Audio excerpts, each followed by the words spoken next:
Coalition of Muslim groups has charged the government and regulatory agencies to protect hijab-wearing Muslims against harassment, victimization, and discrimination. Hijab is my crown, not a crime. The Muslim groups represented by Muslim women leaders unanimously stated this on Tuesday at a joint press conference held at the Secretariat Central Mosque, Alausa, Ikeja, Lagos, to commemorate this year's World Hijab Day, with the theme, Hijab is my crown, not a crime.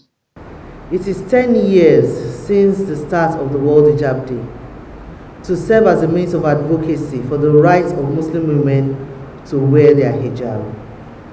This is an international movement against the dehumanization, discrimination, and disenfranchisement of Muslim women who have faced abuse, all because they are dressed in conformity with their faith, a freedom that is an inalienable human right.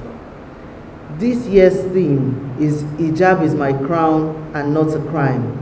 The World Hijab Day is a day set aside to recognize and celebrate millions of Muslim women who choose to wear hijab, as well as to encourage women of all religious backgrounds who are not Muslims to wear and experience the hijab. During the summer of 2011, after receiving many messages from women across the globe with similar situations, I kept on thinking, how can I help these women? How can I help myself?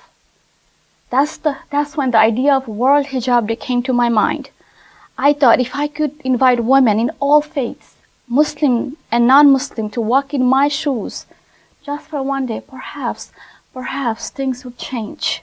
My message was simply to invite women in all faiths across the globe to wear the hijab just for one day on February 1st, 2013. The annual event, founded by Nasma Khan in 2013, is marked with different activities every 1st of February in different countries worldwide. Today is the World Hijab Day 2022.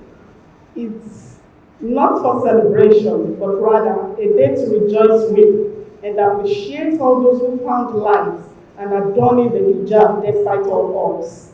It's a day to encourage those who are still struggling with the use of hijab. Remember, it is an injunction, not an option. Representatives from different organizations stated the hardship, harassment, and intimidation Muslims face for wearing the hijab. The focus on the girl child and the need for her rights to be protected and not trampled upon sadly seems not to be extended to the Muslim girl child. In Nigeria in particular, we see daily instances where Muslim women are being subjected to hardships and denial of basic rights and services due to the hijab. The Immigration Office at Ibadan in Oyo State still denies Muslim women from obtaining international passports if they fail to remove their hijab or bare their ears. Some schools in Lagos State, and indeed the Southwest, have continued to deprive Muslim girls who wish to wear the hijab in conformity with their faith from doing so. They would rather that such students not attend classes than to do so with their hijab. These individuals are employed by the government, who derives its powers from the people, yet they are allowed to use their offices to victimize members of the public, in this case children, without any consequence whatsoever. The continuous harassment of Muslim women in Niqab in the Federal University of Agriculture, Abeokuta, Funab, as well as the dehumanizing treatment of a nursing student in the Ladoke Akintola University, Lautech, Ogbomoso, and the Obafemi Awolowo University Teaching Hospitals, Ile-Ife. All these harassments are still meted out daily on Muslim sisters, despite the constitutional provisions and several superior court judgments on this matter.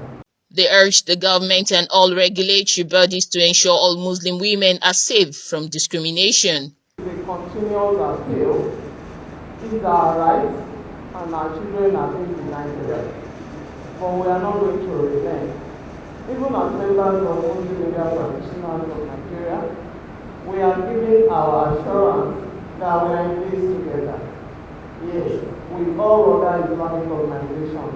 Of course, we won't fold our arms and say our children being molested, being harassed, being assaulted. It's not done, and it will never be accepted. This opportunity to tell everyone that it is obvious that whoever discriminates against the hijab is not only violating law and order, but also showing violence. So today, we all come together as coalition of Muslim organizations to rise against all forms of discrimination against women and girls, to rise against all forms of discrimination against the hijab. Our demands are no different from what we have clamored for since a decade ago.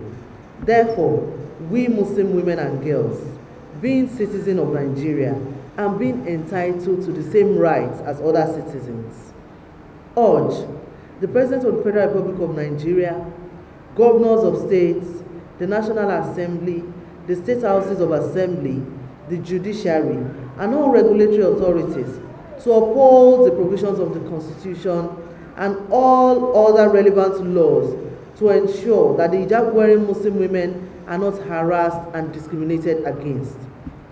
To a reorientation of Nigerians on their rights and that of other citizens must be carried out by the relevant agency as a matter of urgency.